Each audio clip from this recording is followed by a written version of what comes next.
नमस्कार, बहुत स्वागत है आप सभी का। मैं हूं आपके साथ पूजा सचदेवा। इंडस वाटर ट्रीटी यानी कि सिंधु जल समझौता, जिसको लेकर भारत सरकार ने एक बहुत बड़ा डिसीजन लिया और फैसला ये है कि ये पाकिस्तान पर एक बहुत बड़ी वाटर सर्जिकल स्ट्राइक के रूप में देखा जा रहा है। यानी कि अब इस समझौते के तहत पाकिस्तान को पानी नहीं मिलेगा, पाकिस्तान बूंद बूंद के लिए तरसेगा, ये कहा जा रहा है। लेकिन क्या ऐसा रातों रात हो जाएगा या फिर इसको इंप्लीमेंट करने में कितना समय लगेगा, क्या चुनौतियां सामने आ सकती हैं, और इस वाटर स्ट्राइक के अलावा क्या और स्ट्राइक करने की तैयारी में है भारत सरकार? ये सब सवालों के जवाब आपको इस पॉडकास्ट में मिलेंगे। मेरे साथ मौजूद है मेरे वरिष्ठ सहयोगी अंकुर त्यागी। अंकुर जी, सबसे पहले यही समझना चाहेंगे, क्योंकि एक बहुत बड़ा सवाल जो सबके मन में इन दिनों है कि इस सिंधु जल समझौते के जरिए पाकिस्तान पर असर कब से दिखने लगेगा, कब हम देखेंगे कि पाकिस्तान बूंद बूंद के लिए तरस रहा है? देखिए, जब इंडस वाटर ट्रीटी से इंडिया ने कहा कि हम इससे अलग हो, मतलब अभी ये सस्पेंशन के मोड में है और हम इससे अलग भी हो सकते हैं, बेसिकली संकेत यही है। तो अब क्या ऑप्शन है भारत के पास, अब आगे क्या है? बेसिकली आपको समझना होगा कि ये 6 रिवर हैं। ईस्टर्न रिवर्स में आती है रावी, ब्यास, सतलज, और जो वेस्टर्न रिवर है उसमें इंडस, झेलम और चिनाब। तो बेसिकली इसका 30% जो पानी है सिंधु का वो इंडिया यूज़ करता है, 70% पाकिस्तान जाता है जी।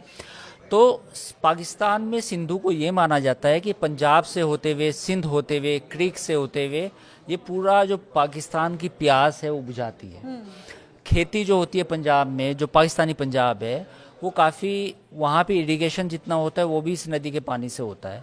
तो पाकिस्तान की लाइफ लाइन है ये। तो बात ये होती है कि आज़ादी के बाद 1947 के बाद पाकिस्तान ने और भारत के बीच में जो रिश्ते थे वो उतार चढ़ाव भरे थे। हाँ। तो जनरल अयूब, बेसिकली वहाँ पे एक तानाशाह थे पाकिस्तान के, वो राष्ट्रपति बने थे। तो जनरल अयूब ने पंडित जवाहरलाल नेहरू, जो भारत के प्रधानमंत्री थे, उनको एक चिट्ठी लिखी और कहा कि हम सिंधु के पानी को लेके जो इंडस वाटर ट्रीटी है, एक ट्रीटी करना चाहते हैं, और बाकी हमारे बीच में जितने भी मसले हैं, चाहे वो कश्मीर का है, हम उनको भी सोल्व करना चाहते हैं। तो उस समय पंडित जवाहरलाल नेहरू को लगा कि शायद जो अयूब खान है, अगर हम समझौता करेंगे पाकिस्तान के साथ तो हो सकता है कि हमारी बातचीत भी अच्छी हो और भी मसले हमारे हल हो जाए। लेकिन पाकिस्तान ने 1960 में जनरल अयूब के बीच में और प्रधानमंत्री पंडित जवाहरलाल नेहरू के बीच में समझौता होता है, एक ट्रीटी होती है। इस ट्रीटी में ये होता है कि कोई भी इस ट्रीटी से यूनिलेटरल बाहर नहीं निकल सकता, इसमें वर्ल्ड बैंक एक थर्ड पार्टी रहेगी। उसके बाद होता क्या है कि ट्रीटी तो हो गई, लेकिन जो कश्मीर का मसला है वो बिल्कुल ज्यों का त्यों रहता है। और 1965 में वही जनरल अयूब जो 1960 में समझौता करते हैं पंडित जवाहरलाल नेहरू के साथ, 1965 में वो हमला कर देते हैं भारत के ऊपर, यानी कि 1965 की जंग शुरू हो जाती है। तो आप ये समझिए कि ट्रीटी के 5 साल बाद ही पाकिस्तान ने जंग छेड़ दी थी। हाँ। तो पाकिस्तान इस ट्रीटी को लेके कभी भी सीरियस नहीं रहा है। पानी उसको चाहिए, 70% पानी जरूर चाहिए उसे, पंजाब के लिए भी चाहिए, सिंध के लिए भी चाहिए, लेकिन एक ऐसे गुड नेबर, एज ए अच्छे पड़ोसी, उसके जो दायित्व हैं, जो उसके कर्तव्य हैं, वो कभी वो पूरा करने की कोशिश ही नहीं की। लेकिन Ankur ji, as a good neighbour Hindustan ने क्या किया? 3 इतने बड़े बड़े युद्ध हो गए, लेकिन बावजूद इसके इस ट्रीटी को नहीं रोका, कभी नहीं रोका हिंदुस्तान बिल्कुल ने। लेकिन मुझे एक कानूनी दाव पेच इसमें समझना है। जैसा कि आपने कहा कि ये ट्रीटी साइन हो गई, अब इस ट्रीटी में कोई एंड डेट तो थी नहीं कि आप इस तारीख तक आपको इस ट्रीटी को फॉलो करना है। तो कानूनी दाव पेच क्या कहते हैं? क्या दोनों देशों की सहमति होनी जरूरी है, या जिस तरीके से हिंदुस्तान ने कहा कि हम इस ट्रीटी को सस्पेंड करते हैं और सस्पेंड हो गई? देखिए, इंटरनेट ये सस्पेंड तो हो गई, लेकिन अब सवाल ये है कि भारत ने निकलने का ऐलान नहीं किया है, लेकिन अब इसका कोई महत्व नहीं रह जाएगा। अगर भारत चाहेगा कि हम इंडस वाटर ट्रीटी को इनफेक्टिव कर दें, हाँ, यानी कि इसका असर ही खत्म हो जाए, तो वो कर सकता है। ठीक। तो एक तो चीज़ ये, पाकिस्तान इसको जरूर चैलेंज कर सकता है इंटरनेशनल कोर्ट में, वहाँ पे इंटरनेशनल कोर्ट में चैलेंज कर सकता है, लेकिन ऐसे सैकड़ों मामले हैं जो पूरी दुनिया में इस तरह चलते हैं। भारत ने जो चिट्ठी लिखी है, कल एक वो चिट्ठी मीडिया में सामने आई थी, उन्होंने बेसिकली वाटर रिसोर्स डिपार्टमेंट है भारत का, उसने पाकिस्तान को फॉर्मली इन्फॉर्म किया है और उस चिट्ठी में खास तौर पे लिखा है कि आप आतंकवाद को लेके, यानी क्रॉस बॉर्डर टेररिज्म को लेके आप बिल्कुल, आपकी पॉलिसी बन चुकी है और आप भारत में दहशतगर्दी फैला रहे हैं, इसलिए हम अपनी सिक्योरिटी को देखते हुए इस ट्रीटी को एट अबेंस कर रहे हैं, यानी कि हम इस सिक्योरिटी को सस्पेंड कर रहे हैं। जी। तो इस सॉरी ट्रीटी को हाँ। हाँ जी। तो ये जब ये सब हुआ तो अब ये मान के चलें कि पाकिस्तान हो हल्ला मचाएगा, इंटरनेशनल कोर्ट भी जा सकता है, लेकिन सवाल ये है लेकिन कि उसके हो हल्ले का असर क्या होगा? असर कुछ होने वाला नहीं है।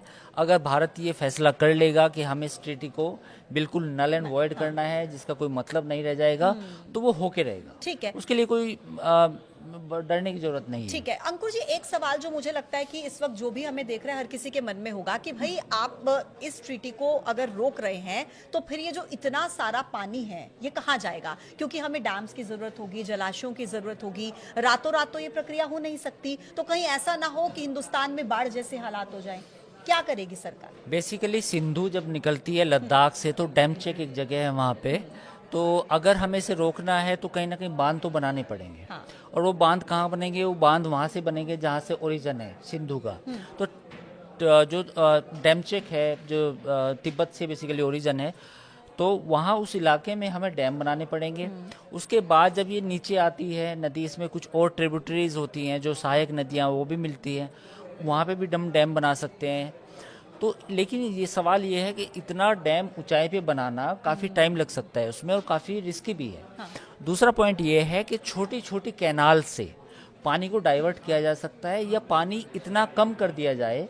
आप इसे बंद करने की बात ना कहें कि हम इसे बिल्कुल बंद कर दें, आप छोटी छोटी कैनाल से पानी निकाल के उसको डाइवर्ट कर सकते हैं हिमाचल में, उसको डाइवर्ट कर सकते हैं पंजाब में और कश्मीर में।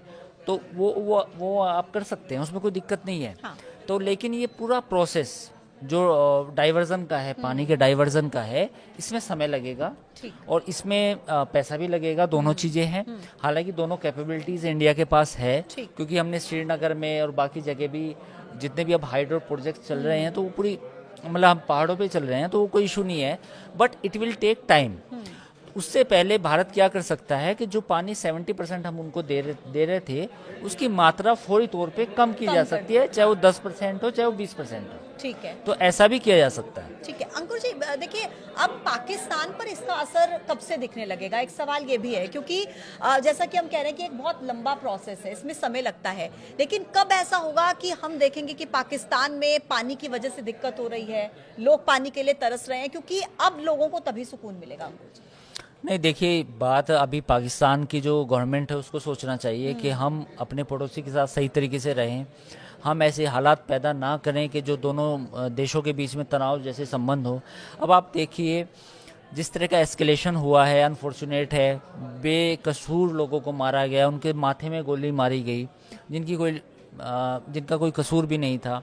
तो उसके बाद तो यही होना है, उसके बाद एस्केलेशन होगा, दोनों देशों के बीच में एग्रेशन होगा, और फिर कुछ ऐसे फैसले लिए जाएंगे जिसका खामियाजा उन लोगों को भुगतना पड़ेगा जो शायद इसमें मुलव्विस नहीं है। मैं चाहे पाकिस्तान की जनता की बात करूं, हो सकता है कि कुछ लोग पाकिस्तान की जो आर्मी है, सरकार है, उनके इन करतूत पर इत्तेफाक भी ना रखते हो, बट दे हैव टू पे द प्राइस।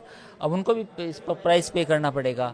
देखिए पूरा सिंधु की नदी की जो मैंने बात की, मैंने पहले भी बताया कि लाइफ लाइन माना जाता है, और पाकिस्तान ने भी कल जब अपनी प्रेस कॉन्फ्रेंस की विदेश मंत्रालय ने, तो उसने भी यही बात की कि अगर आपने पानी रोका तो हम लड़ाई कर देंगे। इवन पाकिस्तान ने धमकी दी लड़ाई की। हाँ। तो इसका मतलब यही है कि अब पाकिस्तान को अगर पानी रोका जाता है तो पाकिस्तान की इकोनॉमी के लिए बड़े मुश्किल हालात पैदा होने वाले हैं। अच्छा, पाकिस्तान ये कह रहा है कि अगर पानी रोका तो लड़ाई कर देंगे। इसके अलावा एक बयान जो मैं कल से सुन रही हूँ कि पाकिस्तान के राजनयिक रह चुके हैं, उनकी तरफ से कहा जा रहा है, मतलब वो ये बात एक्सेप्ट कर रहे हैं कि अगर पाकिस्तान हिंदुस्तान से लड़ेगा तो आपकी तैयारी क्या है, क्योंकि हिंदुस्तान की जो सेना है वो आपसे दोगुनी है, हथियार उनके पास ज्यादा। तो ऐसे में बार बार वो जो गीदड़ भपकी दी जाती है वो दी जाती है न्यूक्लियर अटैक की, हम न्यूक्लियर अटैक कर सकते हैं, यानी कि बार बार न्यूक्लियर अटैक को अंडरलाइन करते हुए वो नजर आ रहे हैं। बेसिकली पाकिस्तान को लगता है कि न्यूक्लियर अटैक करना बहुत आसान है और बच्चों का खेल है।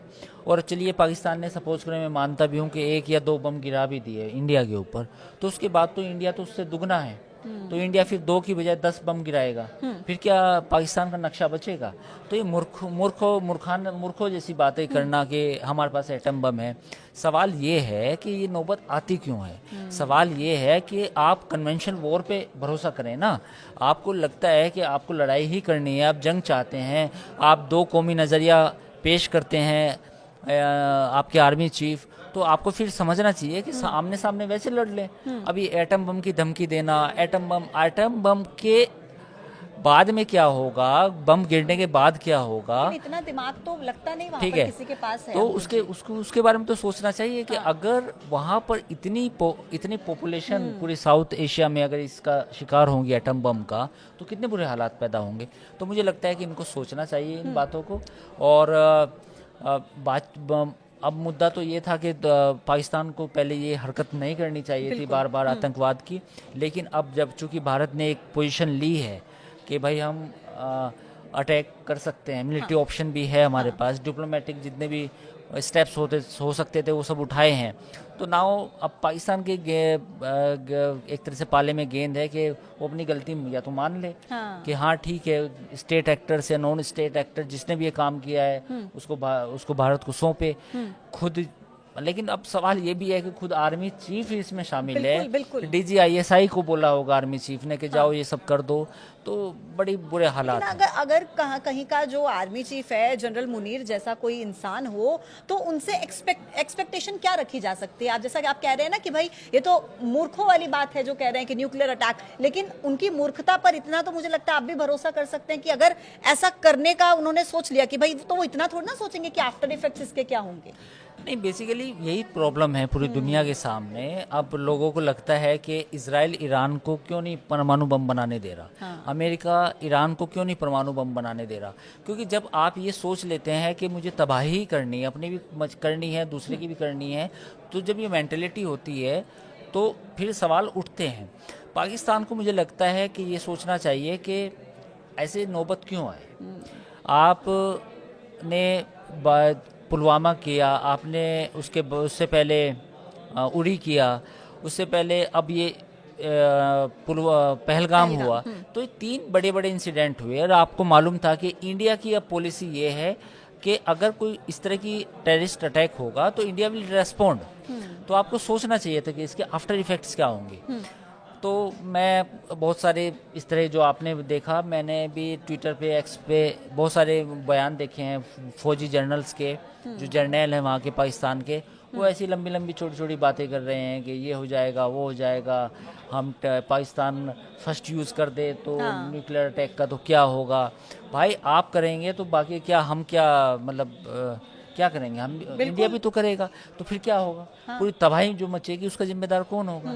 ये अभी हिंदुस्तान को समझ रहे हैं कि अगर वो कुछ भी कर देंगे तो हिंदुस्तान चुप करके बैठा रहेगा, लेकिन ऐसा होने वाला है नहीं। क्योंकि जिस तरीके से हिंदुस्तान में मीटिंग्स का दौर चल रहा है लगातार, बड़े बड़े अफसरों के साथ और आर्मी चीफ्स के साथ जिस तरीके से मीटिंग्स चल रही है भारत सरकार की, क्या लग रहा है आपको कि थल, जल और वायु, ये तीनों तरीके से क्या हिंदुस्तान इस वक्त उस पोजीशन में है कि स्ट्राइक कर दे, या क्या स्ट्रैटेजी आपको लगता है कि हिंदुस्तान की तरफ से इस वक्त उठाई जा सकती है, अपनाई जा सकती है? देखिए, मिलिट्री ऑप्शन तो है, मैं इससे इनकार नहीं कर सकता। मिलिट्री ऑप्शन होगा, कब होगा मुझे नहीं मालूम, बट मे भी जैसा मेरा अंदाजा है 10 से 12 दिन में हो सकता है। दूसरी चीज़ ये है कि इस बार नेवी का भी यूज़ किया जा रहा है, क्योंकि पाकिस्तान पे दबाव बनाने के लिए INS विक्रांत जो है वो अरेबियन सी में की तरफ हैं, जैसे खबरें आ रही हैं। दूसरी बात यह है कि आज मैंने एक्स पे कुछ वीडियो भी देखे, पाकिस्तान की तरफ से भी आ रहा है कि पाकिस्तान अपनी आर्मी का जो मूवमेंट है वो बॉर्डर की तरफ कर रहा है, वेस्टर्न बॉर्डर की तरफ। हालांकि पाकिस्तान के लिए दिक्कत है, इस बार दिक्कत ये है कि जो ईस्टर्न बॉर्डर है वहाँ पे उसको बलूचिस्तान में BLA, TTP, तो ये जो ऑर्गेनाइजेशन है और तालिबान, इन तीनों से जूझना पड़ रहा है। और जो वेस्टर्न बॉर्डर है, वेस्टर्न बॉर्डर में उसको फिर अब इंडियन आर्मी से जूझना पड़ेगा। तो पाकिस्तान के लिए जो बार बार न्यूक्लियर की धमकी दे रहे हैं, उस धमकी का पीछे की कहानी यही है कि पाकिस्तान की आर्मी दोनों साइड से फंसी है। एक साइड से बलूचिस्तान लिबरेशन आर्मी है, TLP है, और दूसरी तरफ इंडियन आर्मी है। तो नाउ पाकिस्तान को ये डिसाइड करना पड़ेगा कि मुझे कितनी फौज ईस्टर्न बॉर्डर पे लगानी है, कितनी फौज वेस्टर्न बॉर्डर पे लगानी है, और इसी बीच में अब उसको समझ में नहीं आ रहा कि करना क्या है। तो फिर वो लास्ट ऑप्शन जो बचता है कि मैं न्यूक्लियर बम चला दूंगा। हाँ, तो वो यही बार बार इसी बात का जिक्र कर देते हैं कि न्यूक्लियर बम चला देंगे। अच्छा, हिंदुस्तान की तरफ से वो टारगेट एरियाज क्या हो सकते हैं पाकिस्तान? देखिए, ये तो सरकार को पता होगा, मुझे भी नहीं पता नहीं, होगा। लेकिन एक जनरल डिस्कशन अगर हम करें जनरल तो? डिस्कशन जो चल रहा है आमतौर कि शायद इस बार पीओके में और कुछ, मुझे भी इस बात का आशंका है, मैंने कल एक वीडियो में बोला था कि शायद बहावलपुर में जो जैश ए मोहम्मद का हेडक्वार्टर है, ये मेरा अपना जम्पशन है, क्योंकि जो वो तो सरकार डिसाइड करेगी, तो वहाँ अटैक हो सकते हैं। लेकिन अच्छा, एक सवाल जो अमूमन लोग भी ऐसे ही बात करते करते पूछ लेते हैं कि जिस भी बेस कैंप पर अटैक करने का की कोशिश की जाएगी या टारगेट किया जाएगा, अब ऐसा तो है नहीं कि वहां पर छुप के बैठे होंगे, तो उनको भी तो इधर उधर करने की पूरी कोशिश वहां की जो लोग हैं वो भी कर रहे होंगे, वहां की सेना भी कर रही होगी, वहां की सरकार भी कर रही होगी। तो ये टाइमिंग और जो इंटेलिजेंस है वो बहुत मैटर रखती है इसमें। बिल्कुल, देखिए, इसमें टाइमिंग का भी महत्व है, सरकार के डिसीजन मेकिंग का भी महत्व है, उसको करना क्या है।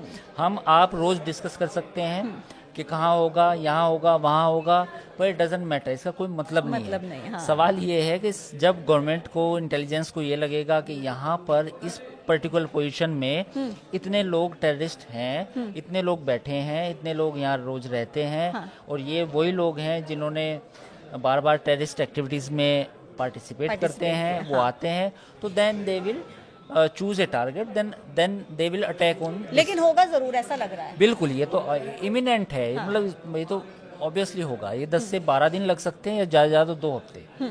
अच्छा अंकुर जी, एक आखिरी सवाल जो मैं करना चाहूंगी शिमला समझौते को लेकर, जिस बारे में हमने कल भी डिस्कस किया था, इसके बारे में मैं कुछ ऐसे तस्वीरें और वीडियोस देख रही थी जिसमें पाकिस्तान के लोग खुद ही कह रहे हैं कि शिमला समझौता को रद्द करके ये तो पाकिस्तान ने अपने ही पैर पर कुल्हाड़ी मार दी।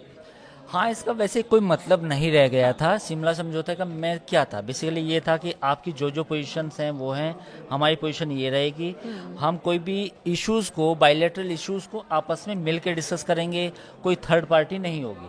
प्लस जो एलओसी है, एलओसी को हम एलओसी मानेंगे, लाइन ऑफ कंट्रोल, आप आगे नहीं बढ़ेंगे और हम भी आपके साइड में नहीं आएंगे। तो ये सब हुआ था। कुछ मैप्स भी एक्सचेंज हुए थे, जो उधर के गुजरात के थे, कच्छ के थे, कि ये इलाका हमारा है, ये आपका है, ये ऐसे ऐसे करके हुआ।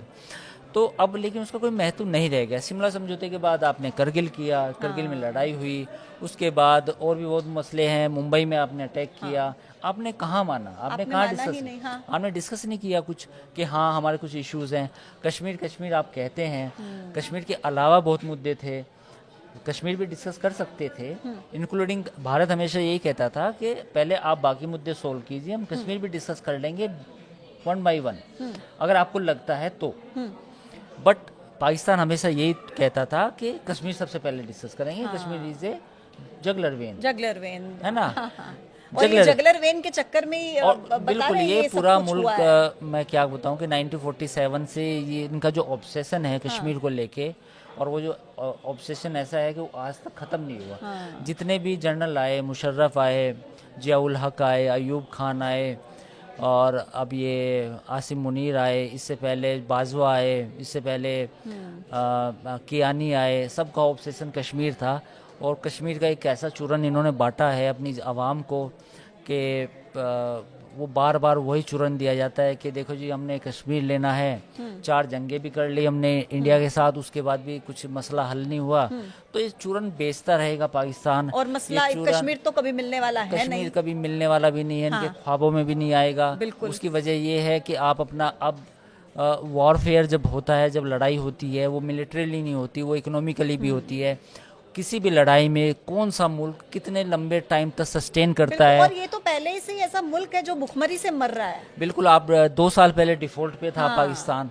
तो आपको समझना चाहिए कि कोई भी मुल्क जब किसी मुल्क के साथ लड़ता है तो कितने दिन तक सस्टेन करता है, वो भी इम्पोर्टेंट होता है।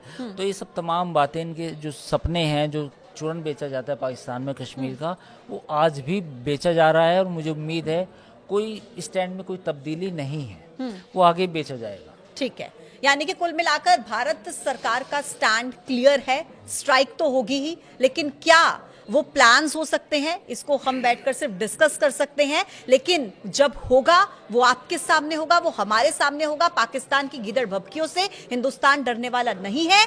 इस बार हिंदुस्तान जवाब देकर रहेगा। कुल मिलाकर सार यही है। आज के इस वीडियो में इतना ही। कल फिर मिलेंगे एक नई वीडियो के साथ। तब तक के लिए आप देखते रहिए न्यूज़ 18।